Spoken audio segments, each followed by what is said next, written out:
obviously Laverne Cox and like Orange is the New Black, which like tons of people see. Um, and what is the impact for maybe trans people of color and queer people of color that aren't in places in which they're surrounded by other queer people of color? And like, what does that mean for their own self-perception to see her as an example to like conceive of themselves through? And also, what does it mean for people that aren't queer and of color to familiarize themselves with the fact that like there's not like to kind of like displace this idea of being normal?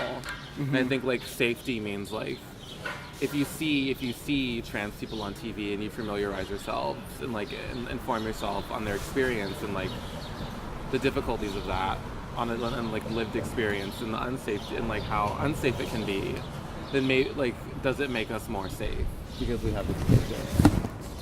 Do we really want to be safe? Well, I think safety is really important. Because even if we have more examples of like, even like, I'm like really excited about like, and like I think I have to learn how to like separate like my excitement from like whether things are actually impactful. But even like Kid Cudi wearing a crop top, like if it becomes normal to see dudes in crop tops, then like it's not something that like I think it makes it like hopefully it could make it safer for men to wear crop tops like and to kind of like and be fluid because it's not going to be something that's like odd or like something that like makes people feel threatened in a way that they need to react violently or verbally. And the same as like I think like Snoop Dogg getting a French manicure or like do you know what I mean? Like if that can be an example that's repeated like and that becomes normal, then it's not going to be some like a reason. It makes I think hopefully it can make us safer. And if we see like trans women in television and in books, and if we familiarize ourselves, then like can that make us safer? Right. And so I think in that way we're like addressing the greater context, but for ourselves. Right. It's kind of like communicating ourselves to ourselves so that we get the spotlight, or us, I guess, content creators get the spotlight versus, and we are ourselves versus the people, someone else saying, hey, this is what they are, and like other parts of ourselves kind of listening to someone outside of the community saying, hey, this is what you are. Yeah. That does make it safer. Right. Because it's almost like you're looking in the mirror. Oh, yeah, I do that sometimes. Yeah. Oh, yeah, I had a trans. Oh, yeah, I was hot with this trans girl once. Like that. Those type of stories. And I think like, yeah. Where's your brain going? I'm thinking about like differences and like collapsing the ideas of drastic differences while also acknowledging differences. And like there are drastic differences in lived experience, obviously, amongst people of different like races, like sexuality, genders, what have you. But I think, how do you feel about that unsafety or that danger being kind of hinged on the erasure of the grade between male and female, or the kind of false dichotomy between, male and female? I don't think male and female need to be erased necessarily. No. But I mean, how much do you feel like the erasure of everything in between, like all those variations in between cisgender male and cisgender female, how do you think that erasure kind of contributes to this need for safety? Do you feel like it has been erased? I mean, I think we're in a very like binaristic society. Like we like everything in binaries, like from like our government to like Democrat, Republican to like man, woman. Like we just like everything in binaries. We want everything to be black and white. I think that's like an issue, like a societal issue, is that we're not comfortable with the gray area. And even sexuality, we want gay and straight, but there's like tons of prejudice against people that identify as bisexual, like both amongst queer circles and straight circles. And I think like people are very uncomfortable with the gray area because it kind of, people want simplicity because simplicity is safe and comfortable. And I think gray area isn't simplistic; it's very complex. I think everyone like kind of desires a healthy dosage of simplicity, but like I think it becomes unhealthy when we start shutting out reality and truth. And so I think as far as like binaries, like I think as far as gender, I just think we just need a more comprehensive understanding of like gender is not a binary, and gender is not only two options. Like there are multiple options, and there are multiple gender identities, and kind of understanding it and not being comfortable with the reality that like everything isn't just like things don't have to fit into a box, like, which I guess is like a really like cliche way to say it, but I think we want boxes, and like, is that a simple way to say it? It's the best way to say it? I don't know if it's the best way to say it. I need to like, I'll put you on the spot. Say it better. I guess like not a box, but I think it's just like it's about multiplicity as opposed to just two. Okay. And understanding and like understanding the importance of understanding multiplicity, and the importance of kind of understanding the politics of like simplicity, and like what it means to want simplicity, and what it means when we kind of like inflict our desire for simplicity on other people.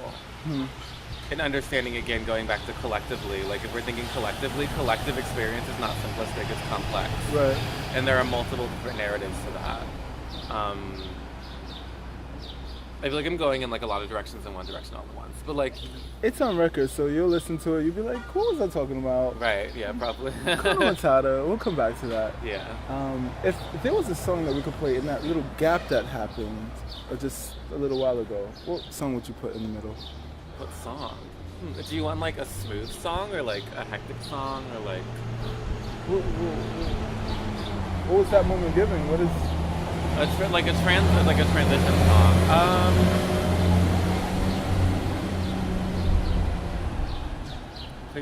Play like Tribe.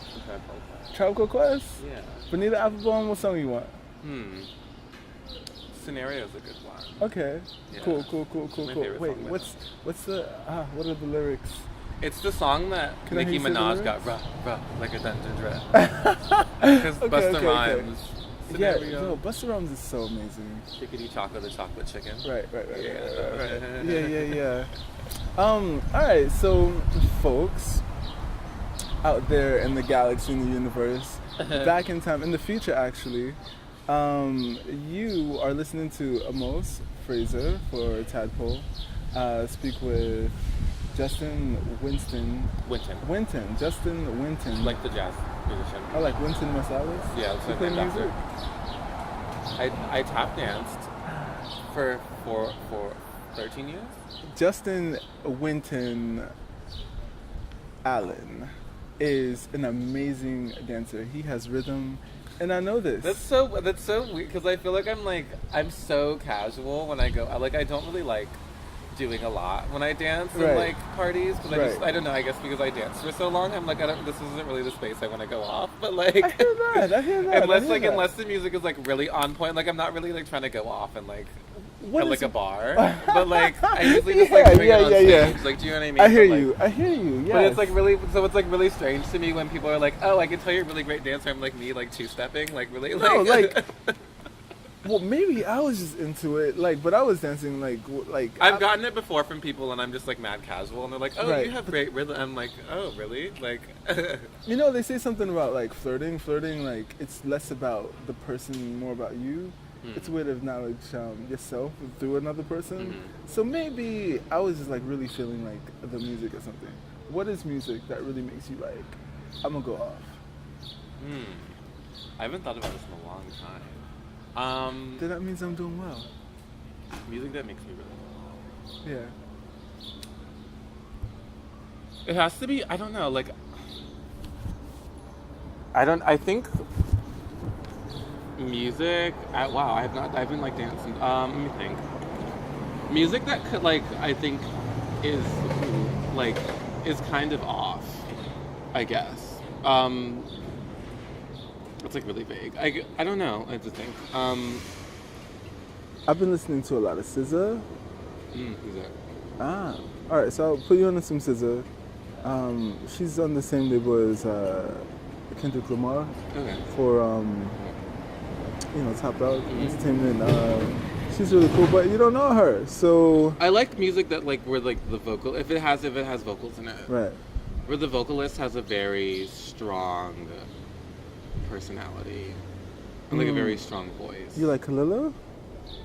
I do, but I don't know like as far as dancing. Well, actually no. I was listening to but yeah, no. Actually, what was the song by her? Cut for Me, like that song. Right. Like, cause I will like listen to the music and like think of start like kind of envisioning choreography in my head, and that was one song that I thought about. Can you choreograph me? I haven't choreographed in like a long time, like 4 or 5 years. But can we do that? Can we collaborate and do that? Yeah, I'd be down. Let's do that. Yeah. Let's do that. Yeah, but I think like that song in particular, I think it's like formally it's interesting because I think the beat is very. It sounds kind of 80s, but then it's also kind of like very like aggressive. Okay. But then her voice is very like. It's like I think she's singing a falsetto over it, so it creates this very weird like. I like music with tension. Okay. And I think there's a tension because her voice is so soft, but then the beat is very hard, in a way, but then also sweet at the same time. Like it's very like it's a lot of like contradictory components coming together, and I like music. Music like that makes me go off. And I think also like you listen to Interpol. Perhaps. They're like Old school. no, they were big in like the early 2010s, early mid 2010s, I think. But they have a song called Evil that I always like think about dancing to. Yeah. Because it's very it's pretty minimal, but then like it's very layered, and I like music that's layered, which is why I like house music a lot because I feel like the production on it, you can hear all the sounds being layered and kind of mixed, and then I think ballroom music is great because of the aggression. It is aggressive, but it's really graceful.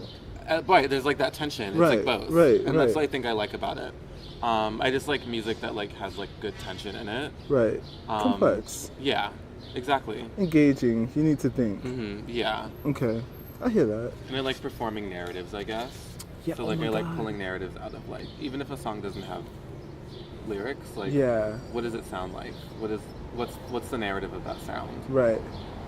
Cool. I'm that person. Yeah. But then I also like I listen to a lot of metal. Like I was like a metalhead in high school, so like I like also like hardcore and like post-hardcore and like thinking about because people don't choreograph to like hardcore, post-hardcore, metal, Right. like experimental, like whatever alternative enough. Like, and like I think we need it. Like I think it's important to like conceive of like how to choreograph to that music. Interesting. So maybe we can work with, like, we can do a cut for me / metal thing because that would be really new for me. I think I think that it would be new for me too, but I think Okay. that I mean those are the ideas you have to go for, right? That could be and I really think because I don't fun. have really a comprehensive way to choreograph to that music necessarily. Because a choreographer who I co-choreographed with back at home in Virginia, her name is Christina Lindenmuth. Like, she was very into like doing like alternative music and like music that you wouldn't think. She was like a hip hop choreographer, but she was like, well, I want to choreograph to like. Music. Michael! Sorry. I know, it's all good. Hi. Bye.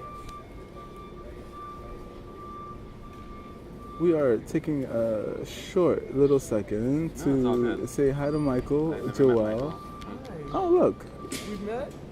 Perhaps. Yeah, I feel like Justin. that's Michael, Michael. Justin, I thought you Michael. were Nice Justin. to meet you. What's up, Hi. dude? Hi, give me hands. Hi. You guys have similar vibes. Yeah? You're both very zen. Oh, well, thank you. Are you guys interviewing? Yes, we are. We have to leave this in the recording because it Yeah. makes it like yeah. Oh my goodness. Well, continue, and you guys have a beautiful day. I'm going to the park to do We'll some do. reading. We'll do. You look amazing. Yeah, you look great. Ditto. Thank you. I mean, you know. These shades of brown. Like, Yeah, yeah. Yeah, it's cool. Hey, tomorrow, Janelle Monáe. I'm going to be in rehearsal until 8, so I'm going to try to make it there by 8:30. Okay. I know she goes on at 8, but it's, you know, other people. Right. You guys, please friend each other on Facebook. Can I find him through you? I'll suggest him. Okay. I'll do that, and because he's a writer, you're a performer, and it's so like my roommate hates that I kind of like pull strings for people and like put people together, but I'm kind of like, You're a that's what I connector. do. Seen you. Yeah, Yeah. Yeah, You're yeah. a bonder. that's what I do. So I want, you guys to do that, and maybe you come tomorrow To nominate. to nominate. Oh, I can't. You can't? I have transcribing to do. Work. Yeah, I need to be playing around. Michael, loves. Love, beautiful people. See you later. See you. I like your bag. That's a really cute bag. I got some fried chicken. Yeah, I wonder what you're feeding. I wonder what beast you're feeding. It's all about the fried chicken. Yeah. We have him on record as well. Oh, dope. Yeah. That's what I want. I mean, if I could tell you anything about Tadpole, it's getting black queer men together. If there's one image that I think needs to be relayed, it's that one. Like black queer people. That's important, but and maybe I have yet to put my finger on it. You could perhaps tell me why. Maybe I think it's important. If you could dig in and search and wonder and muse about that. But if that was important or particular or special in one way for you, what would that be? Getting black queer people together. Black queer men. I mean, we're like double minorities, so like it's hard to like. It's not always the easiest for us to find each other, and I think that like New York City can make us forget that. But if we were anywhere else, it's like not very easy. And the places we do gather are usually very small. They're not on like very large scale. It's not. It's like I'll even say it's like kind of rare. And I think we all like. I think blackness in general. There's like a multiplicity of experiences that can come from it, which isn't always acknowledged. And so I think when you become more specific and say black queer men, like even the more specific it gets, like perhaps like the more broad the experiences that produce from it. And that dialogue and that engagement is like a space of growth, and also a space of like security. What about that safety? Safety, yeah. Yeah. It's safety. I'm hearing them. I could do better to bring them up, but I'm hearing security, and I'm hearing investigating dichotomy. Yeah. And understand, yeah. Yeah. I have some Maybe breaking out of dichotomy. breaking out, Because dichotomy too is like binary again. Do you know what I mean? expanding, exploding, Expansion. deconstructing. I mean, Expanding. maybe, but yeah, expanding. Because you Expanding. don't want to get rid of everything. Do you know what I mean? Because there are things that are important. Are you getting rid of it because you're deconstructing? When I think deconstructing, like taking apart, which basically maybe like breaking it apart and stretching it. Breaking it in half. Yes, and creating, for me like, that's an explosion. That's like yeah. Exploding car Yeah. thing. How you feeling? Good. How am I doing? Good. I'm doing okay. Yeah. No. I'm having fun. Oh, you know what? So you're right. I was like head over heels, and I was just like, okay, wait, this is becoming a little bit too much. So I kind of forced myself to. It was really a growth kind of moment because I was able to like kind of figure out, kind of remember that like I'm inspired. Like I'm inspired. Less that I get inspired, less that someone inspired me, less that feelings of love and whatever, those nice things, rose tinted, inspire me, and more like I'm inspired. But a key to this experience, a key to that conclusion, key to that little bit of light in my knowing was like falling in love. Like what place has falling in love made for itself in your writing? No place. I think interesting because I think I built that question out, made it all pretty. right. No, because I think no. Like I mean, like one of the things about like thinking collectively, and one of the things that like my writing program at school encouraged was like not writing about yourself. Really? Yeah, I mean, like Ghetto Gothic is all about other people. Right, Do you know what I right, mean? And yeah. It's like documenting, and I think that like if you think about like romanticism, which I'm not even gonna like try and like put a date on it when romanticism emerged. I just know it was a long ass time ago. Right. Even though I should know.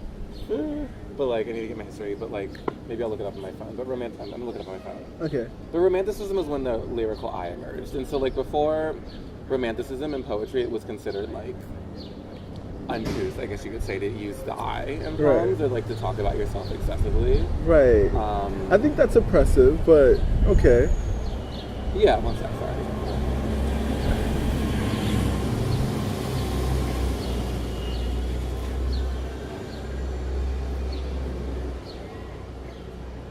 So during this little commercial break, sponsored by MTA Bus and FedEx Express. Not really, just, you know, what's going by right now. The end of the 18th century. Oh, okay. So like a long ass time ago. Yeah. And like I think that like if you think about writing since then and like how much writing has changed, because like even with every like artistic movement, as I'm sure you know, like people were writing in sonnets until the world became too complicated to write in sonnet, and so you couldn't deal with those ideas in that form, and so you created new forms, and like modernism, postmodernist writing, those are all like breaking breaking out of form to help deal with like new complexities in the world. And romanticism introduced the lyrical eye so long ago, and we're still using it to deal with the world and to deal with the complexities in the world. Okay. And I think it's kind of like we need new ways of dealing. And I think also like the lyrical eye is like the reason for like really bad love songs and like really self-absorbed writing. It's like it's the lyrical eye. And like I think like one of the things my school pushed against was like break out of that like interview. And I think like one of like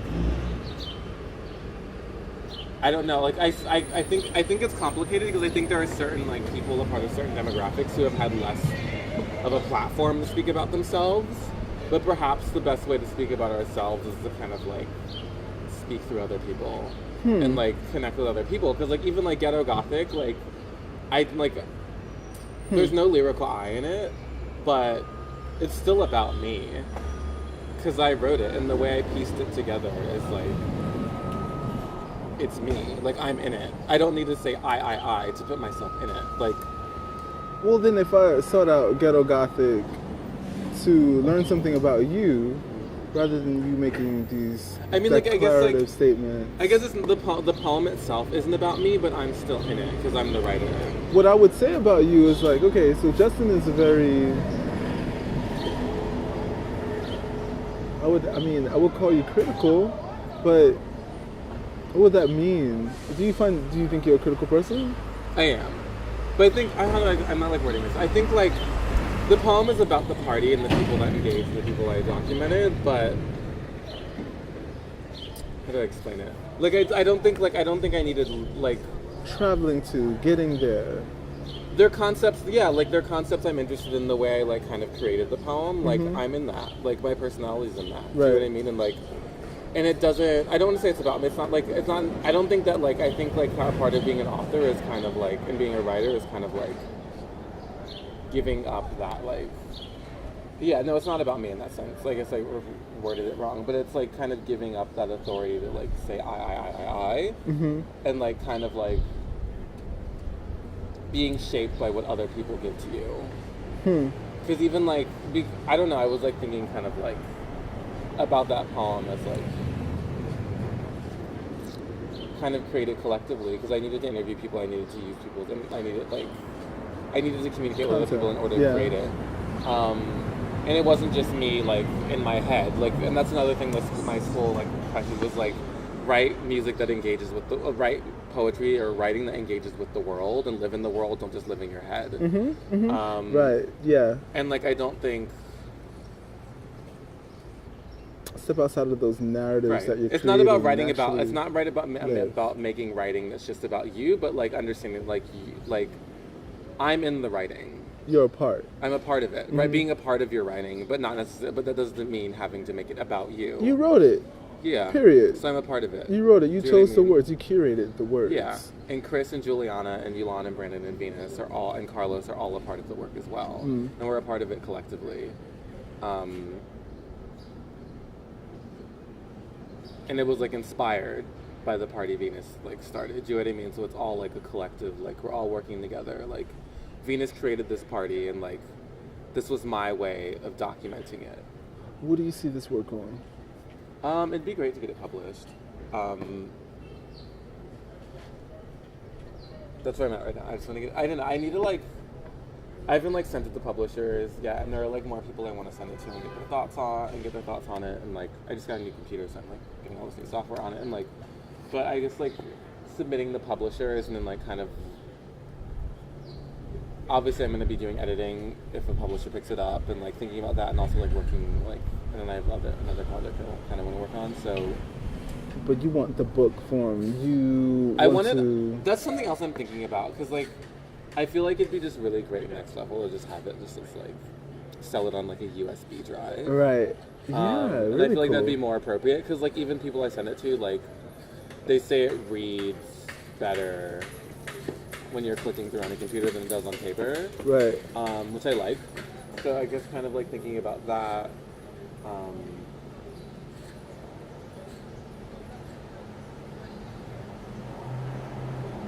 Yeah. But yeah, I don't know. I mean, like, yeah, I just like that. Like, I try to stray away from like, so like back to like my romantic life. Like, I try like, I'm like kind of making it a mission not to write just about myself or to write like. I like that. Yeah, and I don't think like I like. I don't know. I think the last romantic poem I wrote was maybe like 6 months ago. I didn't really like it. I hear that. Yeah, and I think it's like kind of. It's like a way of like encouraging people to just like Live. Go and take your Yeah. world. Like, make your world. Like, Right. get out. Stop that. I think Yeah. like it's a way of like encouraging people to like experience the world and connect with other people and see what you can do with other people and with the help and like of other people. Polyamory is an idea that's been on my mind. It's kind of been buzzing around. I've been associating little things that I've been hearing. I feel like polyamory wants to make, at least for me, it wants to be investigated. Less something like, I want like 10 different romantic, what does polyamory mean inside the context of transcending a lyrical, how do you say? Lyrical eye. Lyrical eye. Inside of, going out and expressing yourself in the world and like really being a part of it and acknowledging that in your writing. Because love happens, like romance Yeah. happens, attraction happens.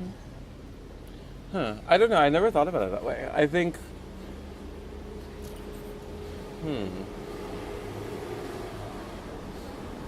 I think polyamory. I don't know. I think there's a difference between like polyamory and then like being like in an open relationship. Because I think polyamory, from the way I've understood it, is like when you have a designated group of people who all are like romantic and sexual with each other.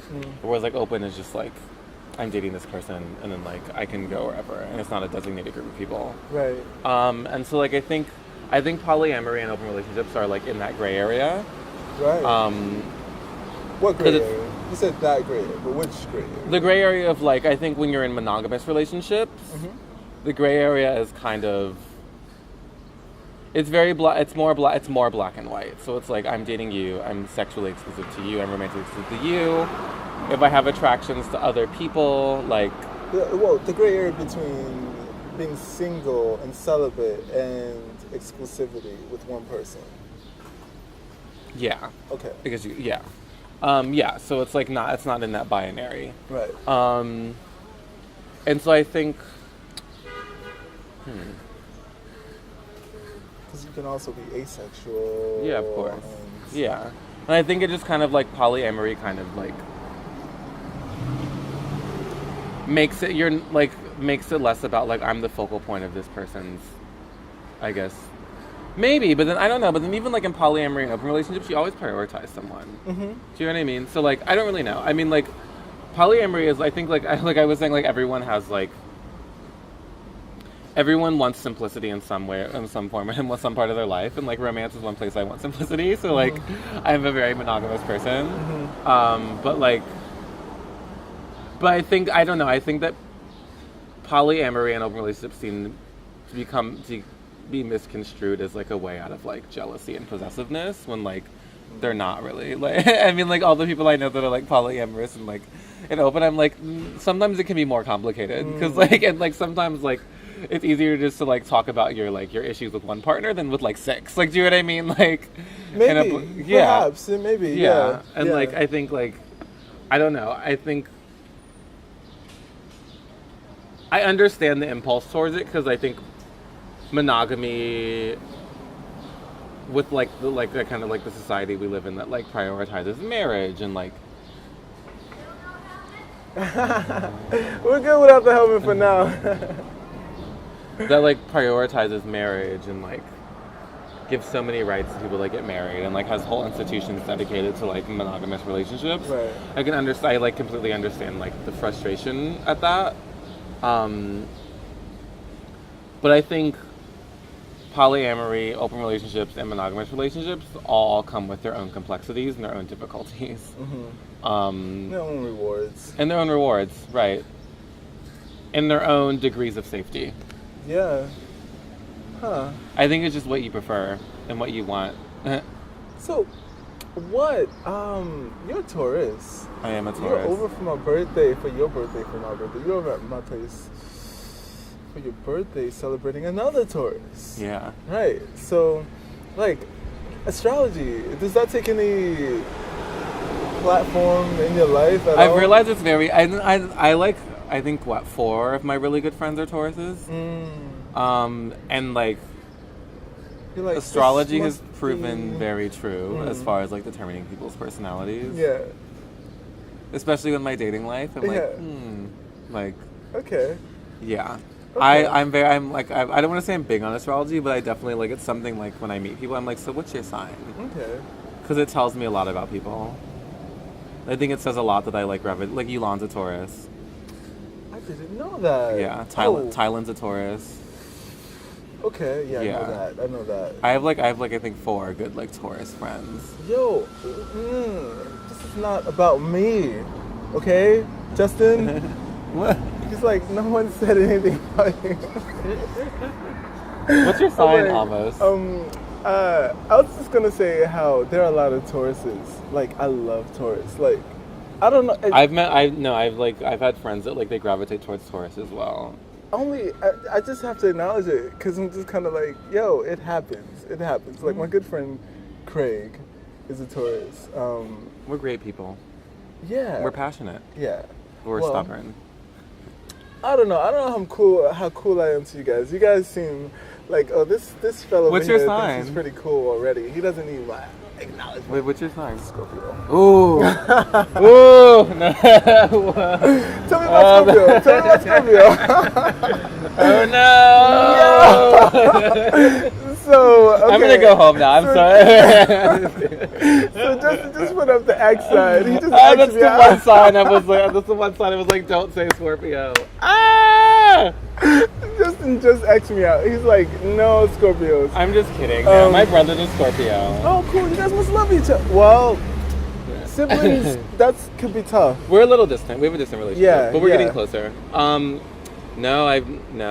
Ooh. Tell me about Scorpios. See, now you're going to be looking at me with the side eye. No, I won't. I have a friend that's a Scorpio. I think, what are they known for? They're known for being very... They, people always say the whole, like, it's kind of annoying actually, but it's like good and bad. That, but I don't know. I think me. Well, people rarely. You mentioned casually, we're good in bed. Because that's what But you guys are secretive. everyone. I'm really so far away from secretive. Like, ask me. I mean, I'm the one. Maybe you're asking, secretive in ways you don't know, though. Yeah, Because but- I've met Yeah. like, I've been close to like a few Scorpios, and like, I'm like, they don't think they're secretive, and I'm like, but you are. Maybe you don't. I mean, maybe you don't see it, but I'm also a Taurus, so we're like antithetical in like a lot of different ways. Right. You'd have to call me out. Like, because I want to live my life as like open. Because I think your Zenness is kind of secretive. Really? Yeah, not in a bad way, but it's like why is he always so calm? Like, Huh. I hear that. someone else I was talking to said they can also tell Scorpios by their eyes, and you have very distinct eyes. Okay. And like a Scorpio I knew like has very distinct eyes. Yeah.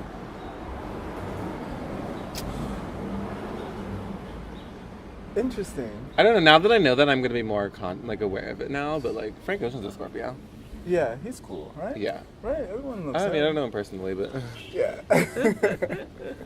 yeah, no, you guys are like secretive, Secretive, right? That's one that we get. but like Secretive. Secretive.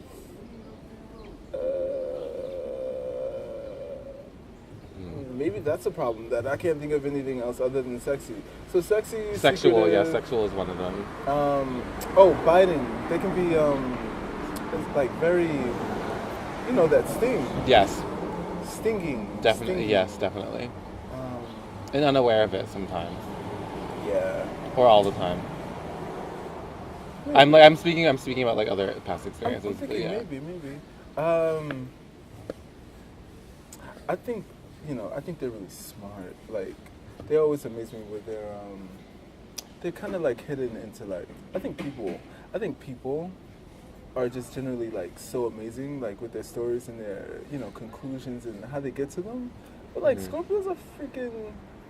I just like the way they think. RuPaul is a Scorpio also. Hillary Clinton is a Scorpio.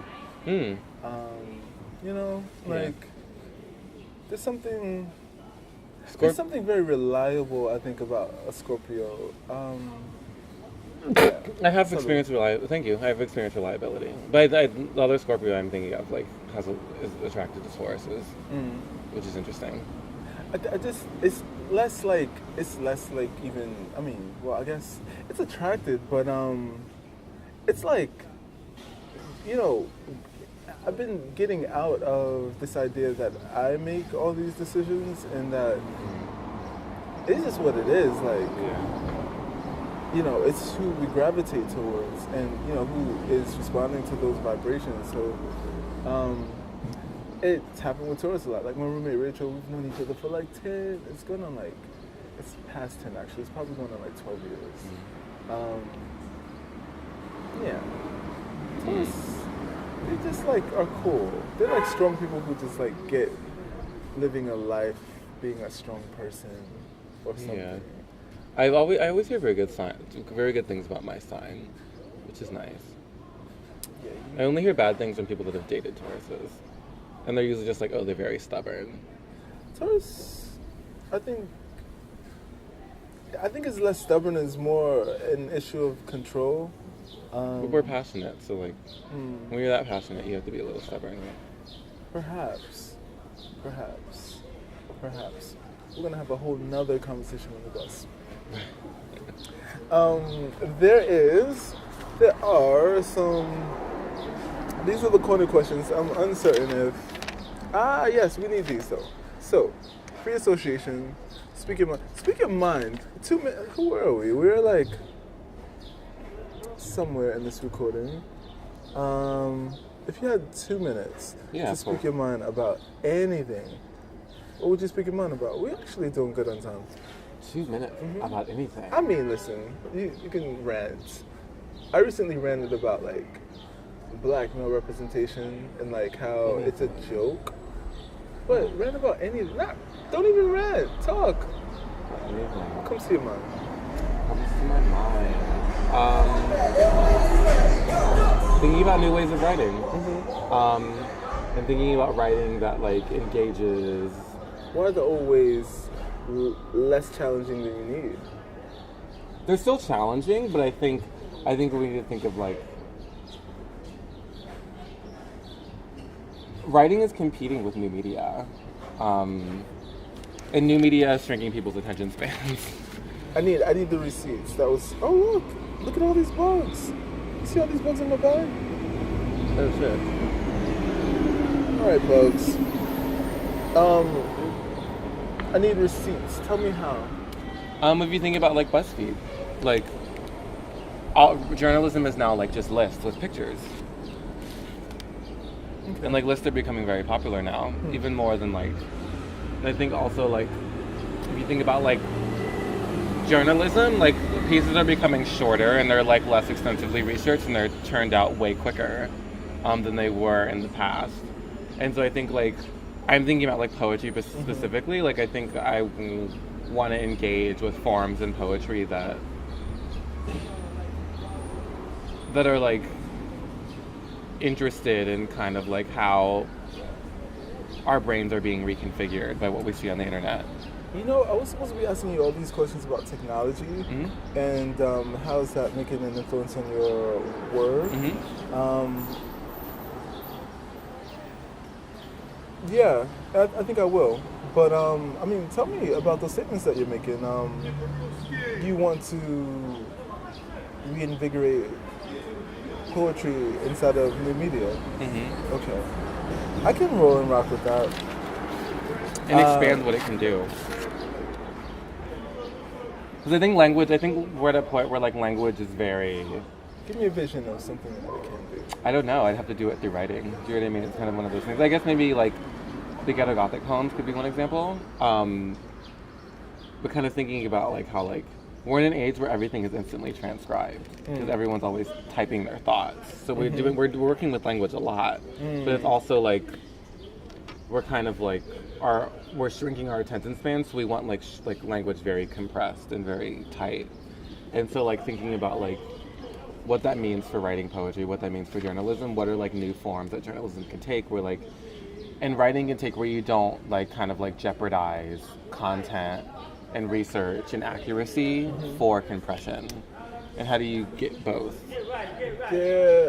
With technology, processors are already micro, and their capabilities are increasing while the size decreases. Memory, same thing. So we have processing speed, we have memory, and we have I guess power sources, and it's like one more thing. What do you need on a computer? You need a processor. Software? You need software. You need nanotechnology. Like all this stuff is getting smaller. Yeah. And it's getting to a point where like you might, the way you tweet in another 50 years, like what will that mean as technology progresses and gets smaller and more on our body? I'm thinking like a contact. I mean, I think how does that, work in poetry? I think technology and communication can either become more embodied or less embodied. Because like even when you're on a screen, like a lot is going on in your screen, but you're only using your hands. And maybe like, I think we can either go in the direction of like we can like type with our minds, or like where we're actually like moving to like do things. You think? I think you go either way. And maybe it will go different ways with different interfaces. I feel like we're so minimal. It could become minimal, but I think also like with writing, like that then means replicating the movement of like thought in digital interfaces as opposed to actual movement of bodies, and also kind of like reconciling where URL experience and in real life IRL experience kind of like meet, because like we're usually experiencing both simultaneously. Like when I was like, let me look at romanticism, we're sitting on the street, we're talking, but like I'm on my phone, right. Like, and so they're both like I think people think about them in separate spaces, but they're not. They're like in the same space, constantly colliding. And so I think I guess even with the ghetto gothic thing, with like when I had like the train changing, like I wanted to kind of think about like I have these people, I'm describing their outfits, I'm describing them walking, they're going somewhere. I wasn't even describing them walking, I was just like describing their outfits. So it was actually very stable, but like the poem felt like it was moving. Right. Because it the way was moving. Yeah. like when you click physically, it's moving, No, but like but even it was progressing. But like, I was yeah. I was like creating movement not through actual physical movement, but through right. Oh my God, counting. you get that. Yeah, things yeah. are changing, but that's how Right. things move here. Right. Because like we're only doing this, Right. but like things are moving through like Oh, yeah. I'm like text, super text excited. transitioning. Like like this image is going to this image. That's how we experience movement. So like replicating that like in a Have poem. you seen any Anthony Rosato's work? No. It'd be great to like have you see a talk back after he performs or Mhm. something. Yeah, because I think that should qualify as dance also. The movement from one idea to the next. Yeah. And I think you get that as a writer, that Yeah. concept. Mm-hmm. So that's pretty awesome. I like your input Thank you. on technology. Free association. Mm-hmm. First, I just say a word, right? no. Well, you say a word that comes to your mind when you hear the word. Right? That's how it works. Yeah. Right? Power. World. Beauty.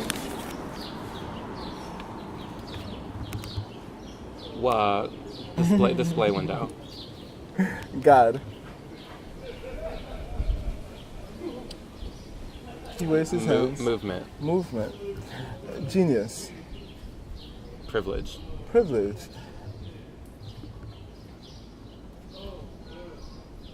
I mean, who do we call geniuses, right? Identity. Complex. Sexuality. Water. Reality. Digital. Love. Work. So I'm gonna ask those same words again. Mm-hmm. Your only allowed responses will be true or false. Yeah. God. True. Beauty. False. Genius. False. Identity. True. Gender. True. Sexuality. True. Power. True. What is the first word that comes to mind when you hear the word gender? I was thinking that's hard. I mean, I was thinking maybe if you said gender binary, I would say false. Yeah. But gender as spectrum, true. Okay. Okay. Can you see yourself being a teacher? No. If you were awarded the $1 million award for teaching a science, yeah, they pay for your stuff, and you teach this, but you're gonna get all this money, and you'll get paid the teacher's salary. Would I be a teacher then? Well, what? Given that you take the money, assuming you take the money, what subject would you choose? It'd have to be a science. You can make up this doctorate study because you do have your own education. Yeah, a science.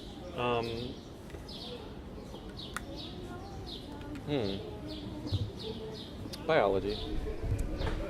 I feel like you want to go towards neurobiology, but that's me reaching. Not really. You're a writer. Yeah. Yeah. Yeah. See, I know my Taurus. Also, yeah, of course.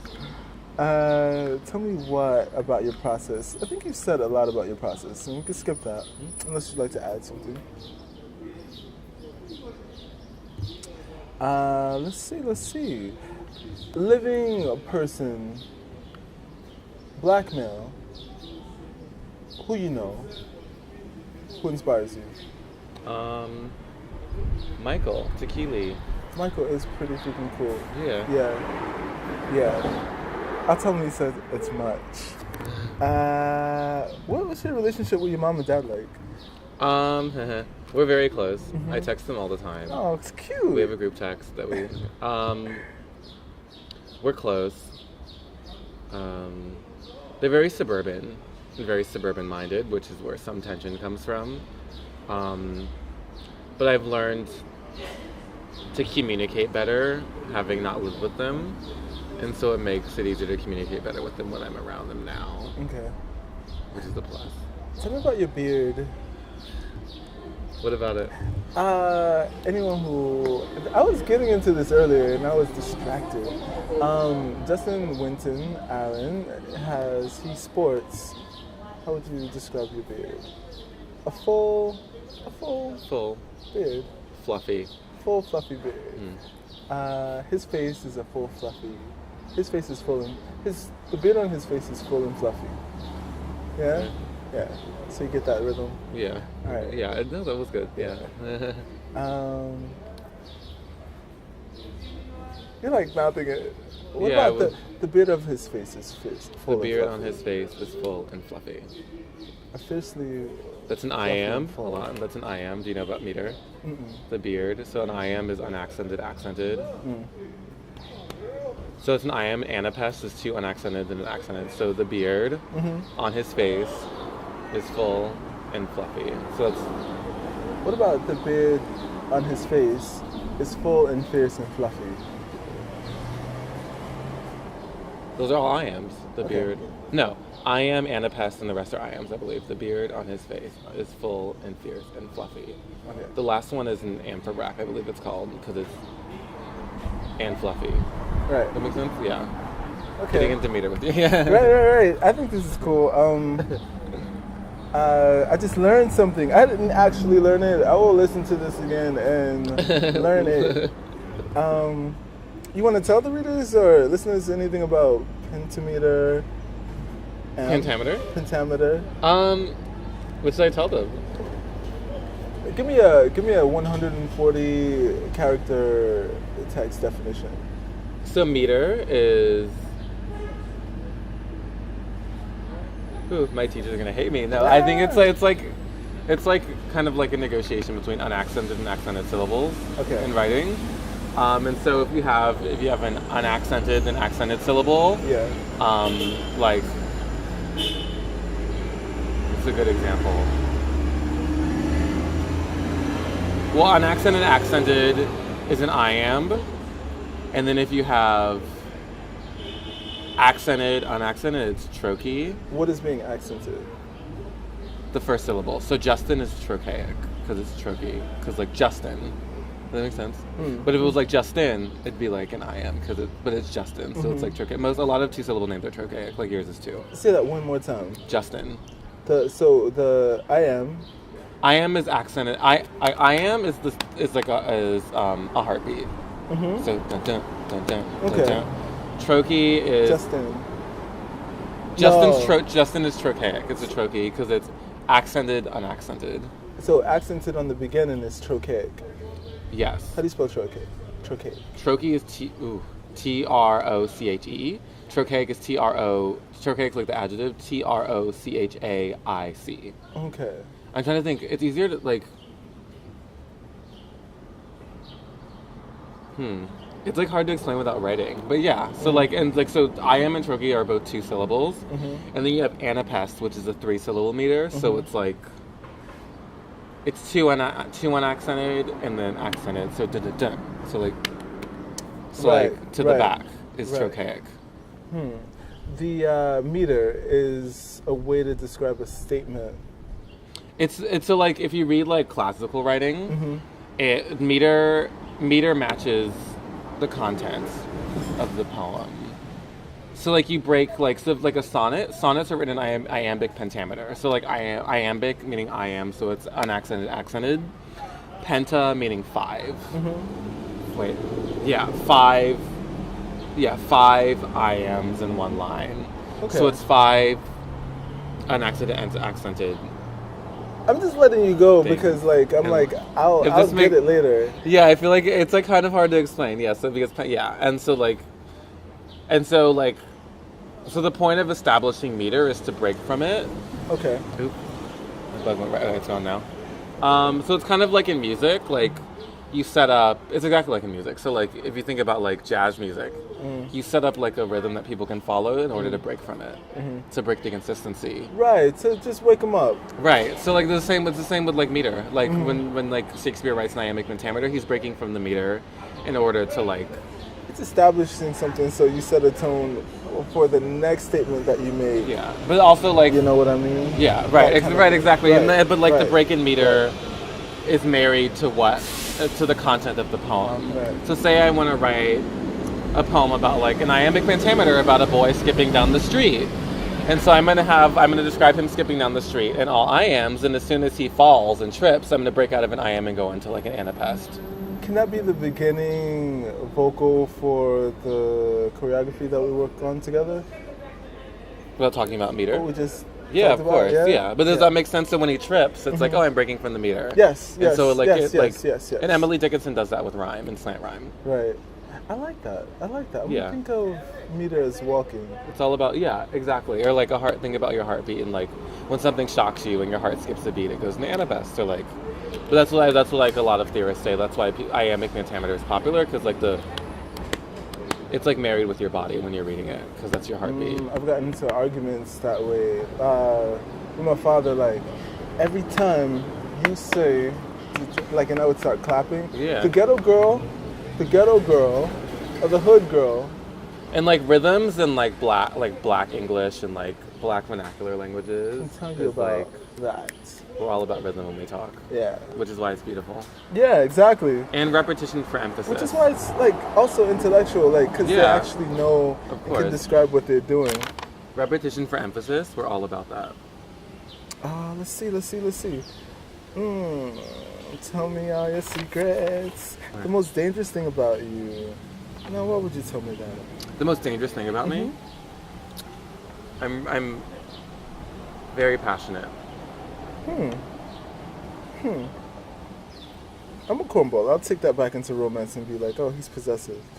What? No, not even that. I'm very But I'm basic. I so protect what I'm passionate about. that's cool. I like And I that. fight for what I'm passionate about. But a part of being passionate is not being possessive. Right? You can be. I mean, I feel like if you want to be really passionate for something, you can't be possessive. But you can fight for it. Right. You have to find a joy in it. I feel like Yeah. possessiveness. I didn't even realize you had Telfar earrings on. Oh yeah. What? Just one. My other one like lost the back. Rocking the but- Telfar ear. Oh, that's so cute. Yeah, that's Shout my out to guy. Telfar. Shout out to Telfar. I need to call him. He's a busy guy. Who are you? Introduce yourself. Yeah, I really like Telfar and his work. I need to interview him, but what is your process? Science. I think we're good to go. Let me give you a little. Do you want to know? Oh, how old are you? 22. You're 22. I know that, but you're 22, which means he was born in that year. Yes, it's 92. June 3rd, 2014. Who? No, that's today. Oh yeah. I can tell you about Tadpole. Yeah. It's a little prose kind of way to talk about it, but Tadpole, formerly Jellyfish, is a vehicle / device / space / publication / community created to build a wider platform that attracts and organizes individuals of marginally represented groups for the purpose of honing their nascent ability, mastering newly acquired skills, and collectively using their gifts, intrinsic capital / resources to define their image in contemporary media and exhibit greater economic agency. That's a really good long sentence, because like not everyone can write like a long sentence, Thank you. and that's like a good. I think it's more the delivery. I mean, it's the. Yes. It's like still. It's like it's clear though, Yeah? because not all long sentences are clear. But Thank like you. it's long, but like I get it. Thank you. Mm-hmm. That means everything to me because, it does. Well, you're a writer, and like, I identify as something else, so, but I write so much, and that, is there any last words? Or are there any last words? Tell me something you learned about me. That you're a Scorpio. Dun dun dun dun. Dun dun dun. Stay tuned, guys. Thanks for listening.